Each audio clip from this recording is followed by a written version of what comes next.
94 வயசு. இவங்களுக்கு heart complaint இருந்தது, கிட்னி கம்ப்ளைண்ட் இருந்தது. இதுல இருந்து எப்படி சித்த மருத்துவத்தின் மூலமா வெளியே வந்தாங்க? என்னை 100 வயசு வரைக்கும் காப்பாற்றி என்ன பண்ண போறீங்க? 100 வயசு வரையும் காப்பாத்தினா இந்த 100 வயசுல நிறைய அனுபவங்கள், நிறைய விஷயங்களை இது மாதிரி எங்கள் மாதிரி சொல்லிட்டு போவீங்க. நாங்கள் அதை ஏற்றுட்டு நிறைய பேர் சொல்லுவோம். இவங்களுக்கு இப்போ 94 வயசு ஆகுது. இவங்களுக்கு கிட்னி ஃபெயிலியர் ஆன பிறகு இதுக்கு மேலே ஒன்றுமே செய்ய முடியாதுன்னு சொல்லி அனுப்பிட்டாங்க, வீட்டுக்கு வந்துட்டாங்க. இவர் அந்த டாக்டர் சொன்ன 5 மாதம் கடந்தது, 1 வருஷம் கடந்தது, 2வது வருஷம் கடந்தது, 3வது வருஷம் கடந்தது. இப்போ எப்படி இருக்கீங்கம்மா? இப்போ நல்லா இருக்கேன். சாப்பிட்றேன். நானே அள்ளி ஊட்டிகிட்டு இருந்தாங்க ஸ்பூனில். நானே கலந்து சாப்பிட்றேன். நான் தான் எல்லாத்தையும் பார்த்துட்டேன். எல்லாரையும் பேர பிள்ளை, கொள்ளு பேரன், பேத்தி எல்லாரையுமே பார்த்துட்டேன். உங்களுக்கு என்ன செய்யணுமோ எல்லாமே செஞ்சுட்டேன். என்னை திருப்பி என்னை எதுக்காக நீங்கள் காப்பாற்றி கூட்டிகிட்டு வரீங்க, எழுப்பி உட்கார வைக்கிறீங்க? ஏன்னா இது 5வது முறைங்க. 5வது முறை இது மாதிரி. காய்கறி சாப்பிடுங்க, கீரை சாப்பிடுங்க, நல்லதே சாப்பிடுங்க. சரிங்கம்மா. நவதானிய கஞ்சி சாப்பிடுங்க. சரிங்கம்மா. அதுவும் சரிதான் கொடுக்குறேன். அதனால நீங்கள் என்னை 100 வயசு வாழணும்னு விரும்பாதீங்க. வேண்டாம். இது வரைக்குமே என்ன வாழ்ந்தது போதும். நல்லது அனுபவிச்சேன், கெட்டது அனுபவிச்சேன், கஷ்டமும் அனுபவிச்சேன், சந்தோஷமும் அனுபவிச்சேன். 94 வயசு ஃபுல்லா வலி, பேக் பெயின் எல்லாம் வலி. 94 வயசுலயும் சித்த மருத்துவத்துல அற்புதமா அந்த மருந்து வேலை செய்யுதுன்னா, நீங்களாம் இந்த L1, L2, L3, L4, L5, மூட்டு வலி, முதுகு வலி, ஜவ்வு தேய்மானம், மூட்டு தேய்மானம் அப்படின்லாம் இதெல்லாம் ஒரு பிரச்சனையே இல்லைன்னு சொல்ல வர.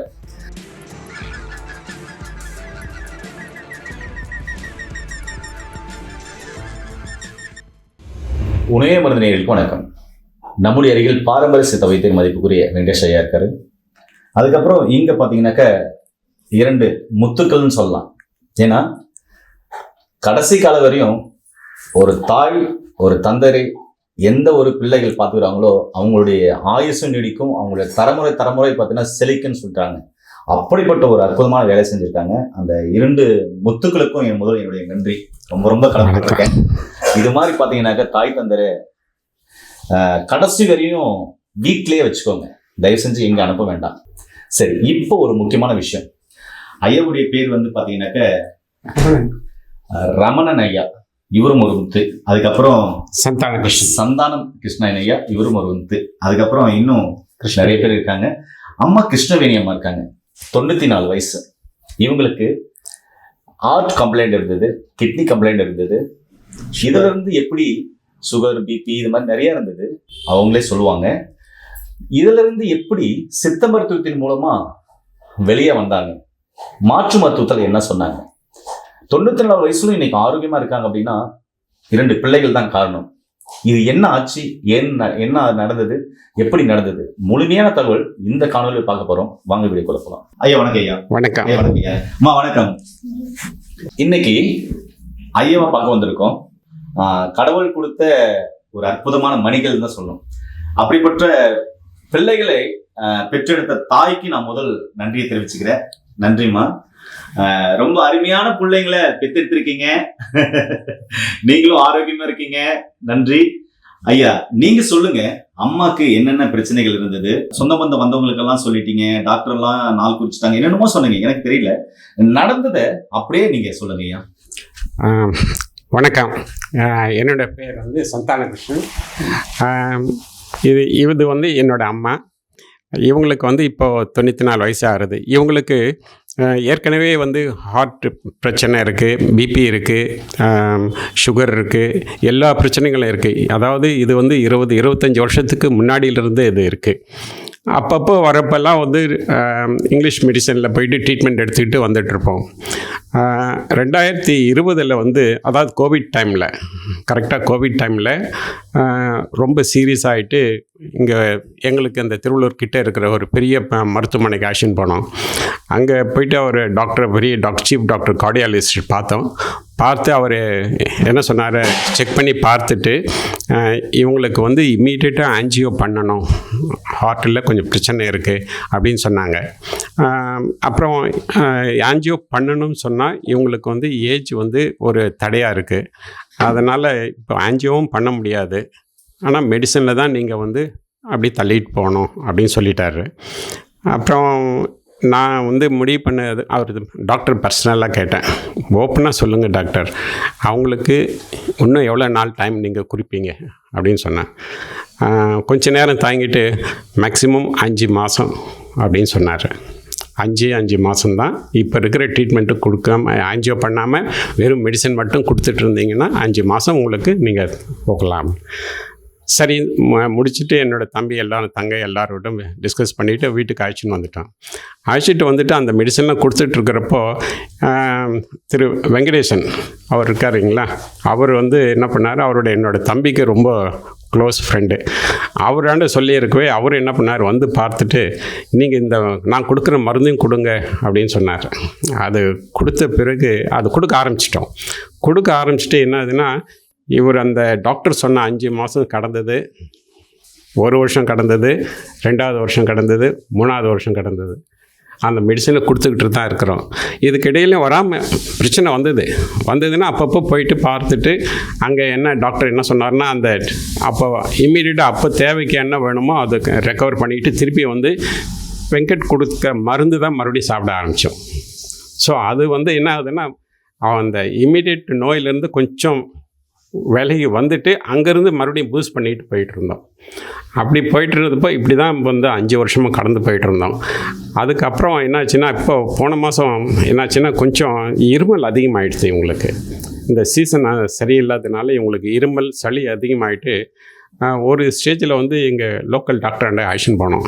அங்கே பார்த்துட்டு செக் பண்ணி பார்த்துட்டு இவங்களுக்கு வந்து நிமோனியா அஃபெக்ட் ஆகிருக்கு, உடனே அட்மிட் பண்ணி நீங்கள் ட்ரீட்மெண்ட் எடுக்கணும்னு சொல்லி பண்ணாங்க. அட்மிட் பண்ணிவிட்டு ட்ரீட்மெண்ட்டு எடுத்து நிமோனியாவுக்கு மேக்ஸிமம் ரொம்ப அஃபெக்ட் ஆகிருக்கு, லங்ஸ் எல்லாம் கூட உள்ள சளி ஃபார்ம் ஆகிருக்கு அப்படின்னு சொன்னாங்க.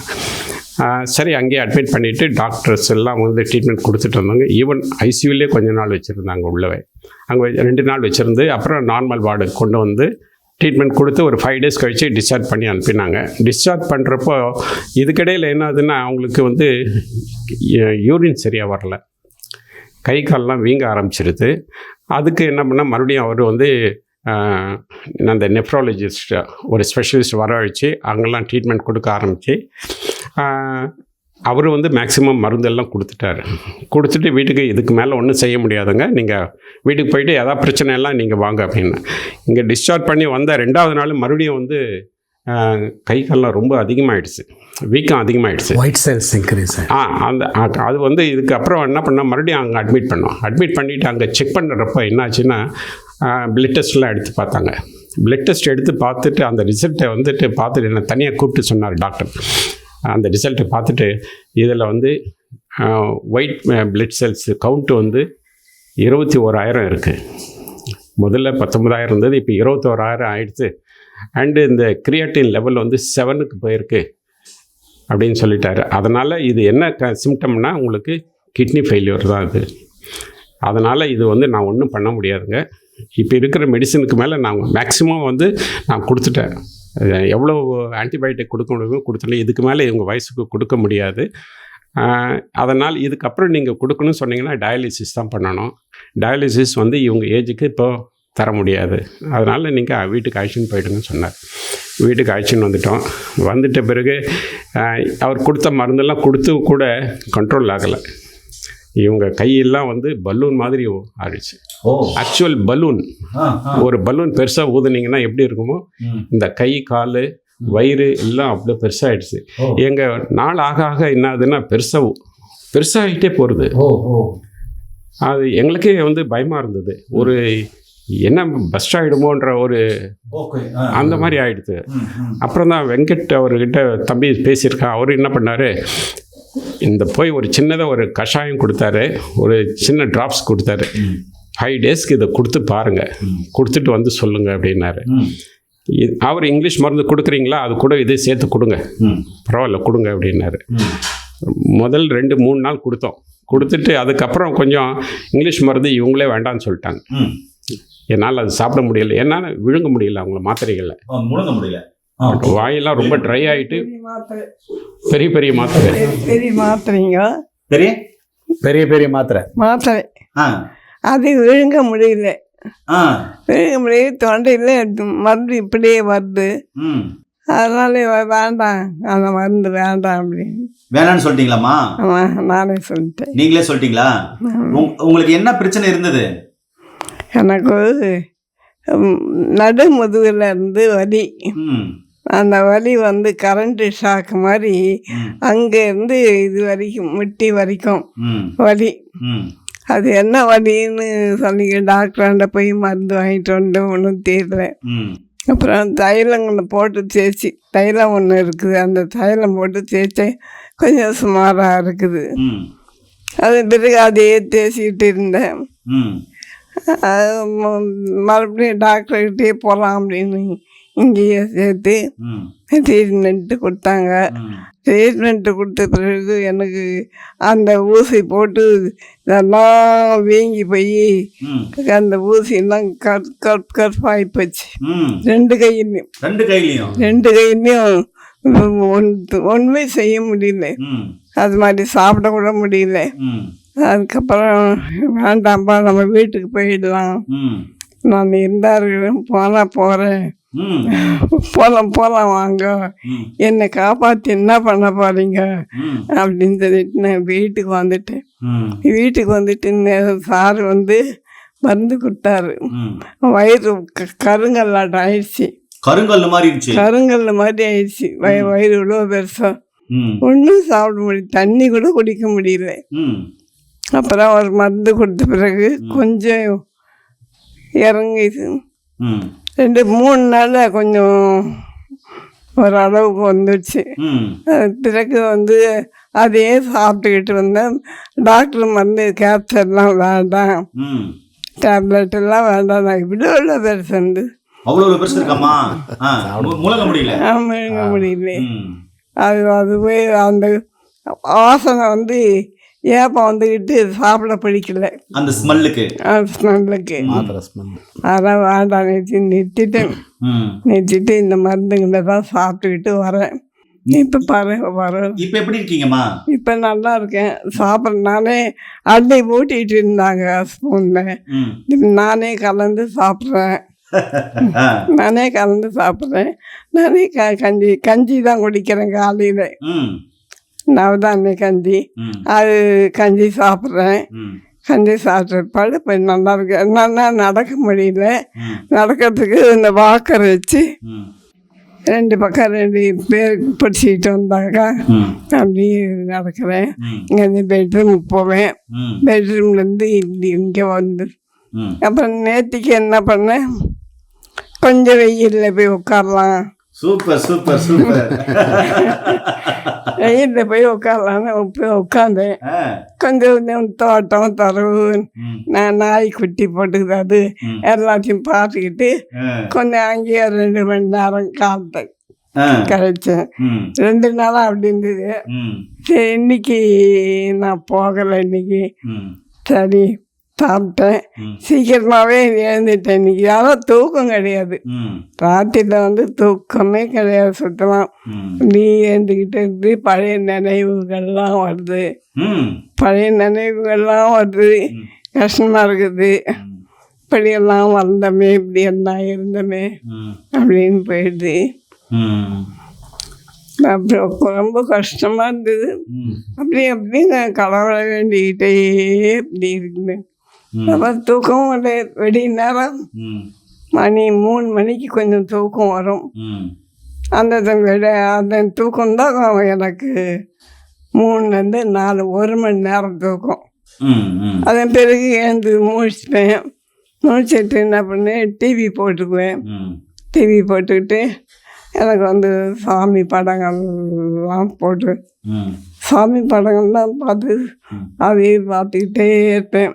மணி 6 ஆகும். 6 ஆச்சுன்னா எனக்கு காப்பி மருமகம் இல்லைன்னா என் பையன் 2 பேரும் யாராவது பார்த்து கொண்டு வந்து கொடுப்பாங்க. காப்பி வந்து 3/4 டம்ளர் எனக்கு அது வரைக்கும் போகுது. அது கூட சில நேரம் வேண்டாம், காப்பி குடிச்சிட்டு அப்படி இருப்பேன்.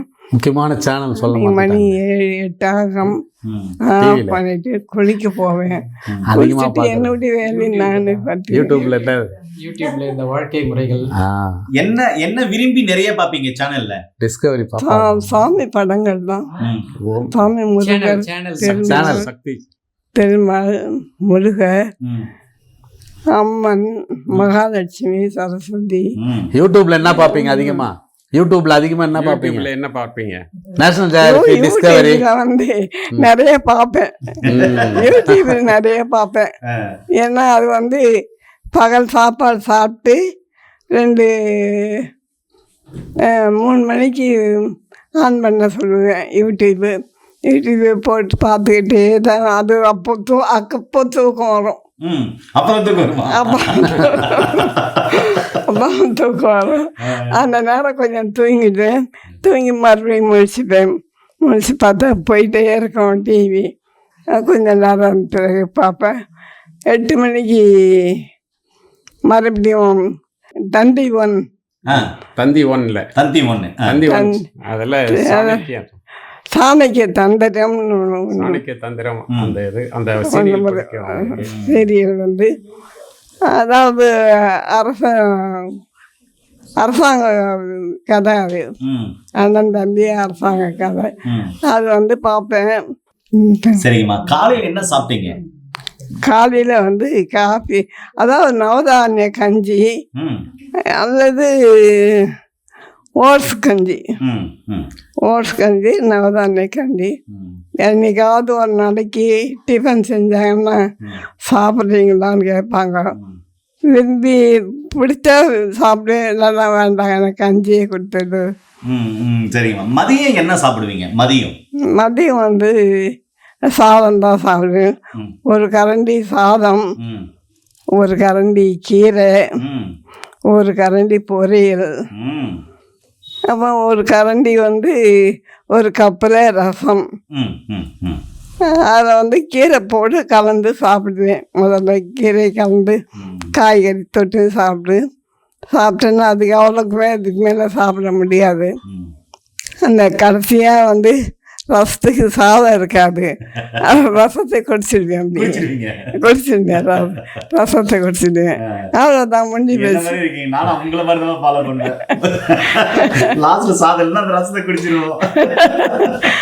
சாதம் கலக்கிறதுக்கு சாதம் இருக்காது, அது என்ன பண்ண ரசத்தை அப்படியே குடிச்சிடுவேன். அவ்வளோதான். ஐயா நீங்க சொல்லுங்க ஐயா. இப்போ ஹார்ட் கம்ப்ளைண்ட் இருந்தபோது டாக்டர் வந்து இது மாதிரி சொல்லிட்டாங்க. அப்புறமா கிட்னி ஃபெயிலியர் ஆகும்போது கூட அவங்க என்ன சொன்னாங்க ஐயா? இல்லை, கிட்னி ஃபெயிலியர் ஆன பிறகு இதுக்கு மேலே ஒன்றுமே செய்ய முடியாதுன்னு சொல்லி அனுப்பிட்டாங்க. வீட்டுக்கு வந்துட்டாங்க. வீட்டுக்கு வந்துட்ட பிறகு இவர் வெங்கட் அந்த மருந்து கொடுக்கறதுக்கு முன்னாடி இது மாதிரி கையெல்லாம் வீங்கி போகிறதுன்னு சொல்லவே, ஆமாம்மா அது அது வீங்கி போயிருக்குன்னு சொன்னோடனே எல்லாருக்குமே வந்து போட முடியல. ஆமாம், டயப்பர் போட முடியல. டயப்பர் போட்டால் அதை வந்து அதான் டபுள் எக்ஸ்எல் அதான் மேக்ஸிமம் லெவல்னு சொல்லிட்டாங்க. அதுவே வந்து அதுவும் அந்த பாக்ஸே இருக்கு பாருங்க, அந்த ஒரு பாக்ஸே வாங்கிட்டு வந்தோம். அதுலேருந்து எடுத்து போட்டு அந்த அளவுக்கு கால் பின்னாடி இடுப்பு எல்லாமே பெருசாகிடுச்சு. அதே போட முடியல. அது போட்டுட்டா ரொம்ப சங்கடப்பட்டாங்க. கட்டுறது வெடுக்கும் பாத்ரூம் போகிறதுக்கெல்லாம் ரொம்ப சங்கடப்பட்டாங்க. ஸோ அந்த மாதிரி ஸ்டேஜ் போயிட்ட உடனே இவங்க வந்து ஒரு ஸ்டேஜுக்கு லாஸ்ட் ஸ்டேஜுக்கு தான் வராங்க அப்படின்னு நினச்சி இப்போ வீட்டில் எல்லாருக்குமே சொல்லி அனுப்பிட்டோம்.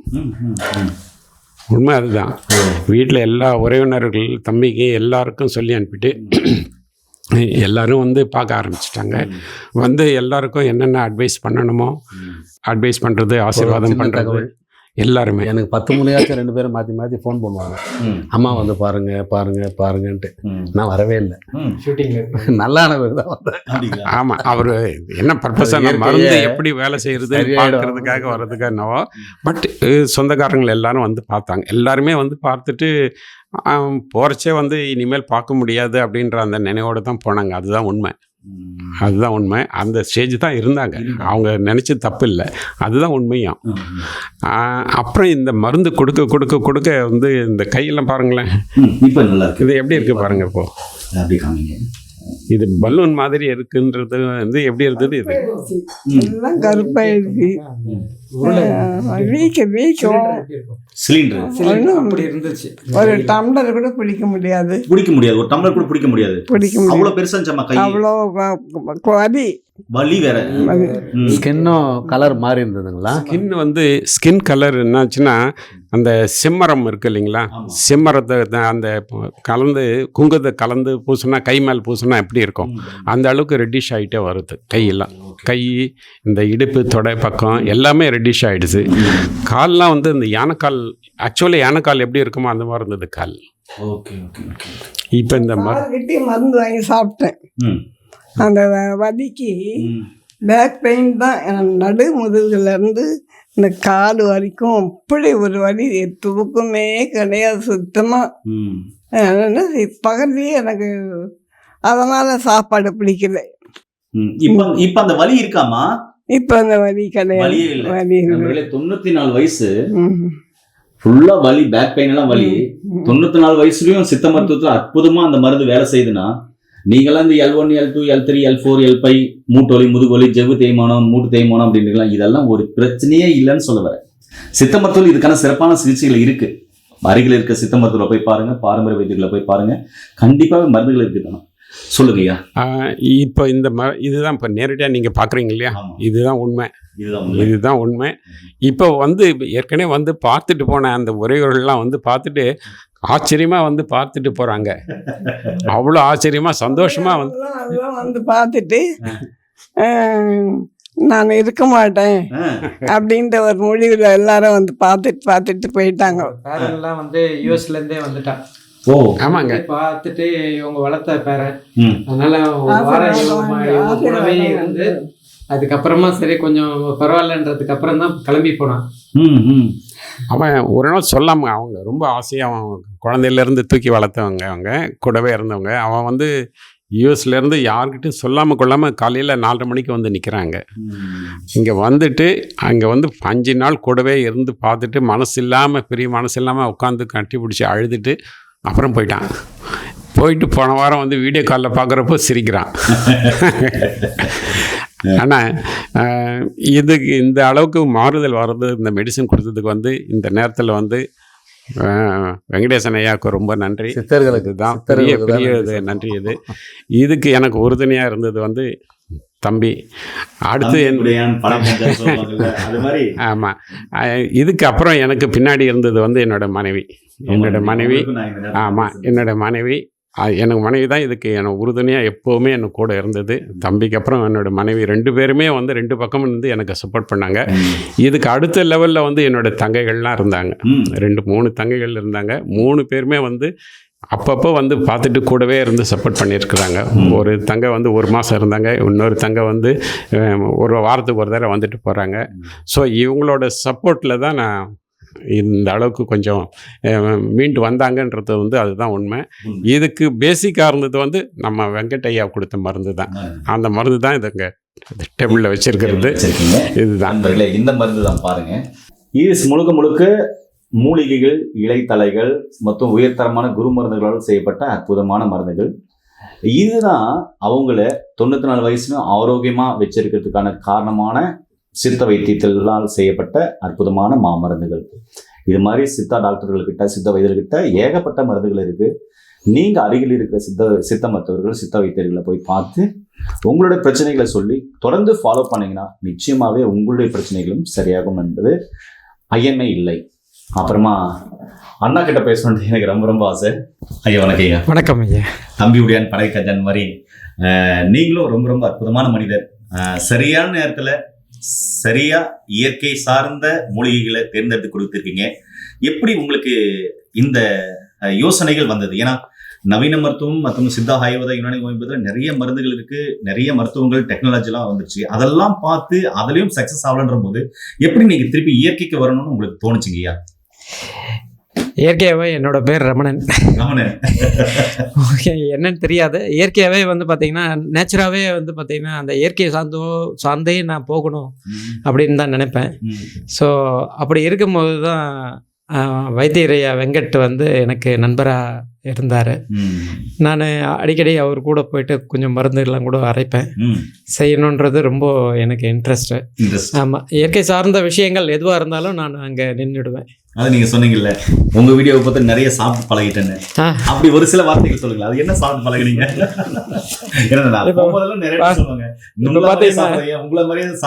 பீர்க்கங்காய்லாம் வந்து நான் பச்சை சாப்பிட மாட்டேன்.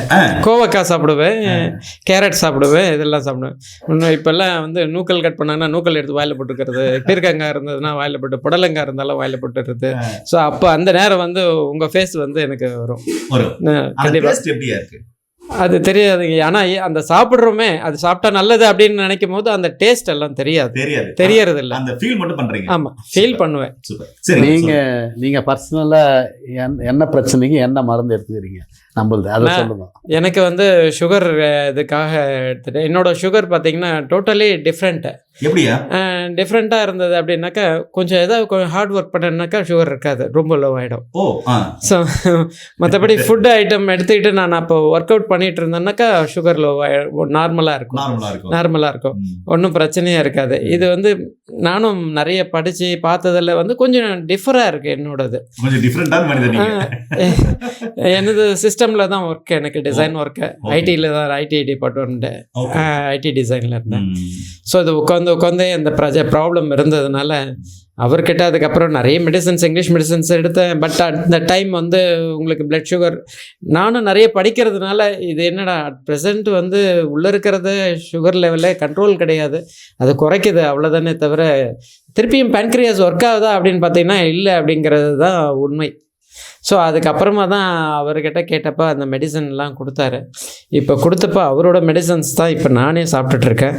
காலையில் சாப்பிட்டுட்டு இப்போ யூஸ்வலாக நல்ல எனர்ஜெட்டிக்கோடு நான் ஆஃபீஸ் போய்ட்றேன், கம்பெனிக்கு போய்ட்றேன். பட் 6 hours 7 hours தான் நான் எனக்கு தூக்கம். பட் இருந்தாலும் இந்த எனர்ஜெட்டிக்கோடு இருக்கிறதுக்கு ஆமாம். பட் அந்த மெடிசன் சாப்பிட்டிங்கன்னா உங்களுக்கு டயர்ட்னஸோடு இருக்குது. இங்கிலீஷ் மெடிசன்ஸ் இருந்தப்போ சாப்பிட்டேன்னா அது டயர்டாக ஒரு மாதிரி டயர்டாக இருக்கும். பட் ஆனால் சுகர் லெவல் ரொம்ப லோவில் இருக்கும். பட் ஆனால் பாடி வந்து அதுக்கு சப்போர்ட் பண்ணாது. பட் இந்த மெடிசன் நான் எடுக்கும்போது பார்த்தீங்கன்னாக்கா ஓகேடா, நம்ம இயற்கை சார்ந்த ஒரு விஷயத்தை நான் எடுக்கும்போது அந்த எனர்ஜியும் கூட இருக்குது. பட் அந்த மெடிசனோட எனர்ஜியும் கூட இருக்கும் போது ஃபுல் சப்போர்ட்டில் இருக்குது எனக்கு. அதனால தான் எல்லா இடத்துக்கும் ஓடிக்கிட்டே இருப்பேன். இங்கே இந்த கண்ணு வந்து பார்த்திங்கன்னா எனக்கு ஐ ஸ்ட்ரோக் ஆகிருக்கு. இந்த ஐ ஸ்ட்ரோக்கு ஸ்ரீதரியம் கேரளாவில் போயிட்டு ஒரு மாதம் நானும் அண்ணன் என் கூட இருந்தார். பட் ஆப்ரேஷன்லாம் எதுவும் பண்ணக்கூடாது, கையில் இங்கே மெடிசனே கிடையாது. ஸோ அதெல்லாம் எதுவும் பண்ணக்கூடாதுன்னு சொல்லிட்டு அங்கே போயிட்டு இருந்தேன். ஓரளவுக்கு பரவாயில்ல, பிளாக்காக இருக்கும், கூலிங் கிளாஸில் பார்க்குற மாதிரி இருக்கும் பாதி. ஸோ அதுக்கப்புறம் தான் இவரோட மெடிசன் வந்து இந்த ட்ராப்ஸ் ஒன்று நீங்கள் இன்ட்ரடியூஸ் பண்ணியிருந்தீங்க, ஆண்டவர் தைலம். அதை கொடுத்ததுக்கப்புறம் பார்த்தீங்கன்னா எனக்கு கொஞ்சம் லைட்டாக இருக்குது. ஆனால் என்னென்னா ஐ வந்து ஃப்ரெஷ்ஷாக இருக்குது. இப்போ ரொம்ப இன்னைக்கு இல்லை பாருங்க, தண்ணி வடிஞ்சிக்கிட்டே இருக்கும். ஆமாம், இன்னைக்கு ரொம்ப வடிஞ்சிட்டு இருக்கும், ரொம்ப பார்க்கவே முடியாது. லைட்டு வந்து ரொம்ப இது பண்ண சைடில் விஷனே இருக்காது. லெஃப்ட் ஹேண்ட் சைடு விஷனே இருக்காது. நண்பர்களே, இப்போ இம்ப்ரூவ் ஆயிருக்கு. அண்ணாக்கு வந்து அந்த ஐ ஸ்ட்ரோக் அப்படின்னு சொன்னார். கேரளாவில் 1 மாதம் சிகிச்சை எடுத்தார். அதுக்கப்புறம் வெங்கடேஷ் ஐயாவுடைய ஆண்டவர் தைலம் கொடுத்துருக்காங்க. அப்படி கண்ணை பாருங்கள், நல்லா ஃப்ரெஷ்ஷாக இருக்குது. அந்த நீர் வடியும் தன்மை பார்த்தீங்கன்னா இல்லை, அவ்வளோ அழகாக இருக்கார். ரொம்ப அற்புதமாக பேசுகிறாரு. இயற்கையோட இப்போ சேர்ந்து வாழ்கிறாருன்னு போது எனக்கு ரொம்ப ரொம்ப அற்புதமான ஒரு விஷயமா கிடைச்சிருக்கு. இப்படிப்பட்ட மனிதர்களும் இன்னும் நிறைய பேர் இருக்காங்க. அவரை கண்ணை பாருங்கள், இன்னும் அந்த கண் பார்வை வந்து நல்லா கழுகு போல கூர்மையாக இருக்கிற மாதிரி அந்த ஃபீல் எனக்கு தெரியுது. என்னோட அம்மா என்ன சொல்ல, என்னோட 13 வயசுல என்னோட அப்பா தவறிட்டாரு. அப்பாவுக்கு அப்புறம் எனக்கு அப்பாவா இருந்தது என்னோட அண்ணா அண்ணி, அவங்க தான் வந்து பார்த்துக்கிட்டது. எப்படி ஒரு வார்த்தை பாருங்க, அது அந்த வார்த்தை எப்படி ஃபீல், என்ன ஃபீல் பண்ண முடியுது எனக்கு. அப்படியே மனசு உடையுது. இப்படிப்பட்ட ஒரு ஃபேமிலி எனக்கு இருக்காங்க. இப்படிப்பட்ட ஃபேமிலியில என்ன கொஞ்சம் கொஞ்சம் சேர்ந்து இந்த நாள் கொஞ்சம் டைம் ஸ்பெண்ட் பண்ண முடிஞ்சது என் வாழ்க்கையில நான் மறக்க முடியாத, எனக்கு 44 வயசு ஆகுது, மறக்க முடியாத ஒரு அனுபவம். இன்னும் இந்த உலகத்துல இருக்க வரையும் மறக்க முடியாது என்னால. சொல்லுங்கய்யா. அம்மா தான் வந்து அதுக்கப்புறம் வந்து என்னை ரொம்ப கண்டிப்பாக விடுவோம். எப்போ அரவணைக்கணுமோ அப்போ அரவணைச்சு, எப்போ கண்டிக்கணுமோ அப்போ கண்டிப்பாங்க. ரொம்ப ஜாஸ்தி. ஏன்னா எனக்கு அப்பா பாசம் என்னன்னு தெரியாது, அது வளர்ந்துட்டேன். அம்மா தான் மெயின். அம்மா அண்ணன் தான் என் கூட இருந்தவங்க. சகோதரிகள், என்னோட அண்ணி, என்னோட அக்காவுங்க எல்லாருமே வந்து ரொம்ப சப்போர்ட்டிவாக இருப்போம். அப்போத்துலேருந்தே எல்லாரையும் இழுத்து பிடிச்சது என்னோட அம்மா தான். அவங்க எல்லாருமே நல்லது பண்ணும்போதும் கையில் பிடிச்சிருந்தாங்க, ஏதாவது சின்ன சின்ன விஷயங்கள் போகும்போதும் கையில் பிடிச்சி இழுத்து பிடிச்சாங்க. ஸோ அது அம்மா தான். ஸோ அதனால் என்ன ஆச்சுன்னா, திடீர்னு இப்போ எல்லாம் யூஸ்வலாக போயிட்டு இருந்தது. ஒரு காலகட்டம், ஒரு 4-5 வருஷத்துக்கு முன்னாடி தான் இந்த பிரச்சனை வந்தப்போ தான் ஆப்ரேஷன் பண்ணணும், இல்லை இந்த ஆன்ஜியோ பண்ணணும்னு சொல்லும்போது சரின்னு சொல்லிட்டேன். எல்லாருக்கும் கடைசியாக என்னோட இதுதான் கேட்டாங்க. சரின்னு சொல்லிட்டேன். நான் உட்காந்து யோசிச்சுட்டே இருக்கும்போது எனக்கு 50-50 தான் அப்படின்னு சொல்லும்போது, இல்லை வேண்டாம், அவங்கள அந்த வேதனையோடு போக வேண்டாம், பரவாயில்ல இருந்துட்டு போட்டோம் அப்படின்னு சொல்லிட்டு கடைசியாக அழுதுட்டு அண்ணன்கிட்ட இல்லை வேண்டாம் அப்படின்னு சொல்லிட்டேன்.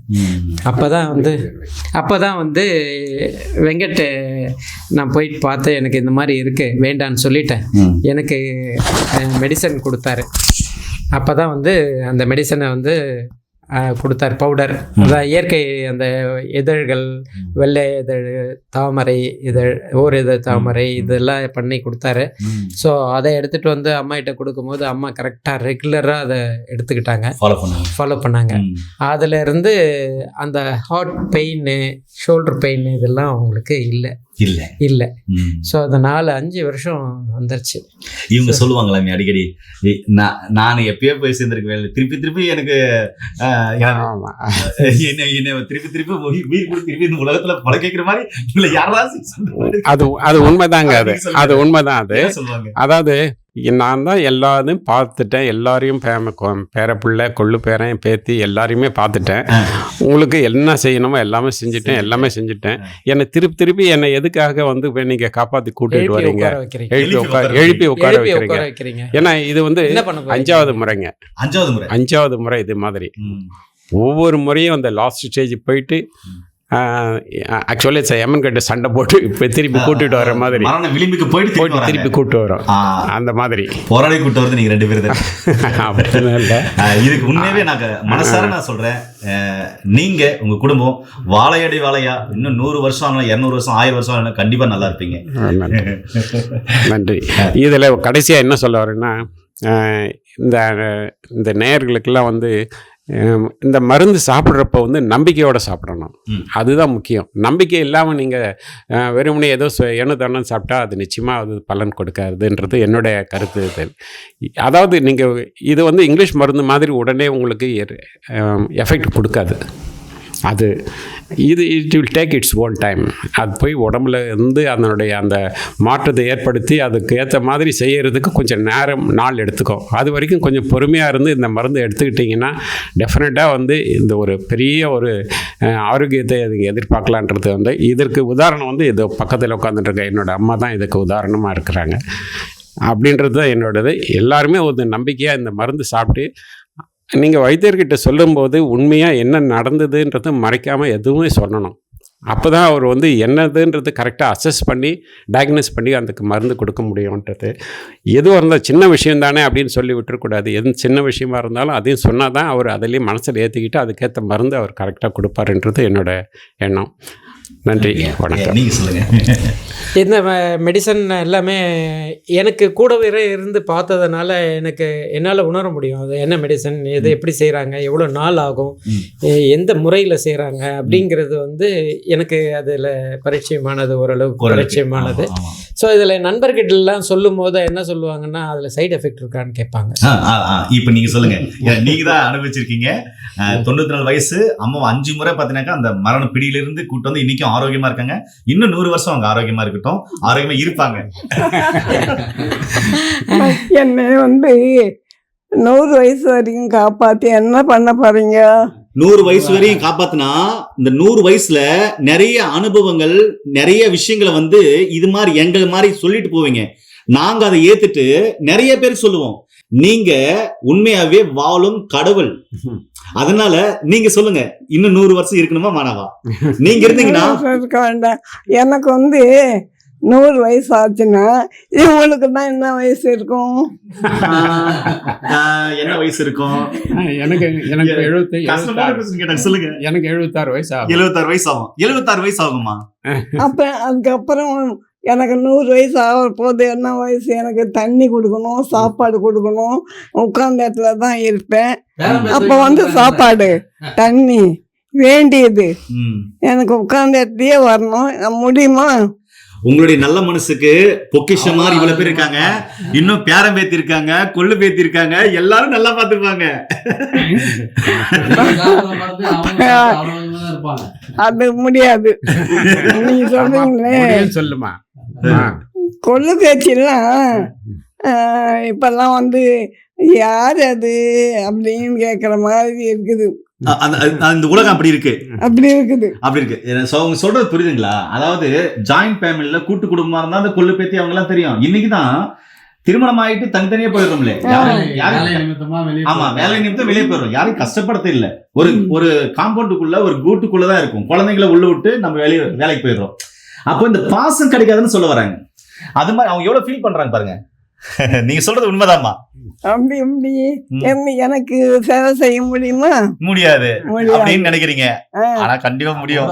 நீங்க நீங்க நீங்க நீங்க பிள்ளைங்க கஷ்டப்படாத இப்ப கூட உங்க பிள்ளைங்களை குழந்தை மாதிரி பாக்குறீங்களா? அவங்களும் அது மாதிரி உங்களை பாத்துப்பாங்க. அவங்க நல்லா இருக்கணும்னு தான் நான் வேண்டிக்கிறேன். நான் கடவுள் என்னை சீக்கிரம் கூட்டியும் போ, படுக்கும் போது, எழுந்திரிக்கும் போது, சாப்பிடும் போது வேண்டிக்கிறேன். சூரிய பகவான் தான் வேண்டின்னு இருக்கேன். ஆனா என்ன நல்லபடி படுக்க வைக்காத என்ன தூக்கத்திலேயே கூட கூட்டின்னு போயிடும். அதாவது வீட்டுல இருக்கிற ஒவ்வொரு அதாவது பெரியவங்களுடைய எண்ணமும் என்னன்னா, அந்த வயசான காலத்திலும் தன்னுடைய பிள்ளைங்களுக்கு எந்த ஒரு கஷ்டத்தையும் கொடுத்துடக்கூடாது. தன்னுடைய ஜீவன் போதுனாலையும் அது ஆரோக்கியமா தூங்கும் போதே போயிடணும். என் பிள்ளைங்க நல்லா இருக்கணும் அப்படின்னு அந்த எண்ணம் இருக்கு பாருங்க. அந்த எண்ணத்தினாலே அவங்க இன்னும் 100 வருஷம் ஆரோக்கியமா இருப்பாங்க. அது எண்ணம் போல் வாழ்க்கைன்றாங்களா, அந்த எண்ணம் தூய்மையா இருக்குது. பால் மாதிரி பரிசுத்தமா தூய்மையா இருக்குது. இதுக்கு அழிவே இல்லை. அதனாலதான் சொல்றேன், இந்த மாதிரி கூட்டு குடும்பத்துல வாழுங்க. எப்படிப்பட்ட ஒரு வார்த்தைகள் பாருங்க. இதெல்லாம் எத்தனை கோடி கொடுத்தாலும் இது மாதிரி ஸ்பீச் பண்ண முடியாது. அது நம்ம வீட்டுக்குள்ளே. வேற இடத்துல ஸ்பீச் பண்றது கேட்டிருக்கலாம். மகான்கள் அறிஞர்கள் பேசுறது, அப்புறமா நிறைய புத்தர்கள் சித்தர்கள் பேசுறது கேட்டுக்கலாம். இவங்களும் வாழும் புத்தர், சித்தர், வாழும் கடவுள். எப்படிப்பட்ட ஒரு வார்த்தைகள் வருது பாருங்க. இதுதான் இந்த குடும்பத்துக்கான ஆரோக்கியம் உள்ள ஒரு வேர்.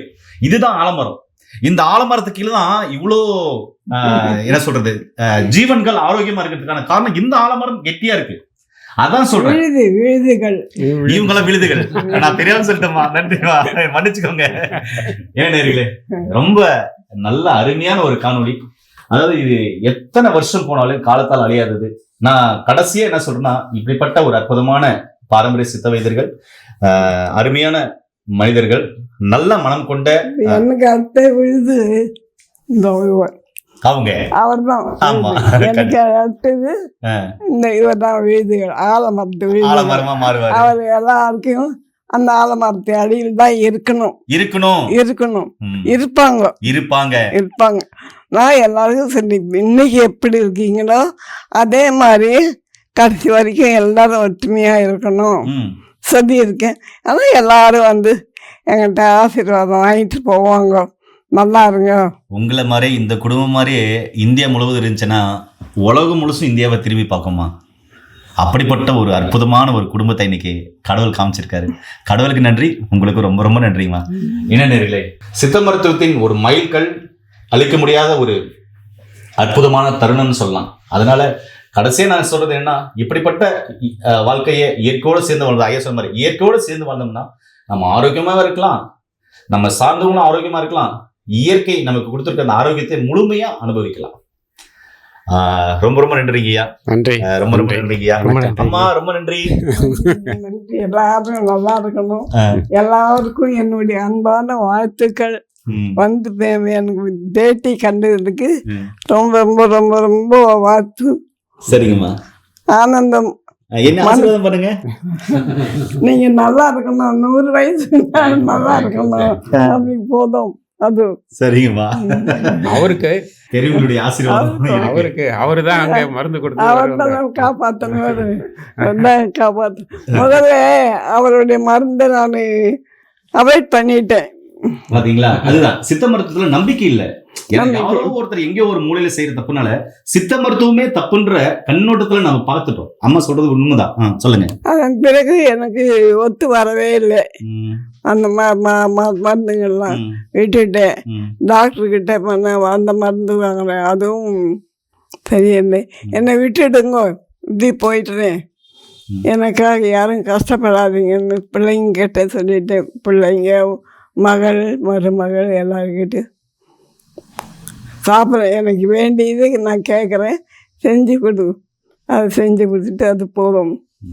இன்னும் நான் யாரையும் விரும்பி உங்கள்கிட்ட இருந்து நான் சாப்பிடுவோம் இது வேணும்னு கேட்குற போது உங்களால் முடியாது, எத்தாந்து கொடுக்க எனக்கு முடியும், உங்களால் முடியாது. இருக்கே சரியா? நான் சரிதாம்மா நீங்க கேக்குறது. அதனால் நீங்கள் உடம்ப நீங்கள் பார்த்துக்குங்க. என் உடம்ப நான் பார்த்துக்கணும். ஆமாம், சூப்பரான விஷயம். என் உடம்ப நான் தான் பார்த்துக்கணும், வேற யாரும் பார்த்துக்க முடியாது. முடியாது.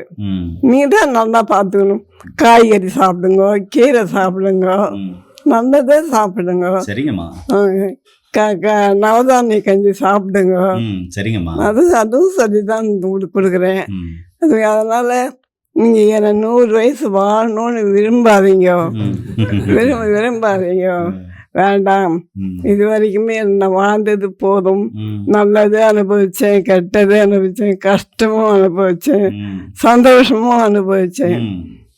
என்ன எங்கள் அப்பா அம்மா நல்லா அழகு பார்த்து ரசித்தாங்க. நகைங்களை போட்டு அழகை பார்த்து ரசித்தாங்க. அவங்க அப்போ நல்லா இருந்தாங்க. அப்பா நல்ல நிலைமையில் இருந்தார், செஞ்சாங்க. அது பிறகு சீக்கிரமாகவே போயிட்டாரு இவங்க அப்பா.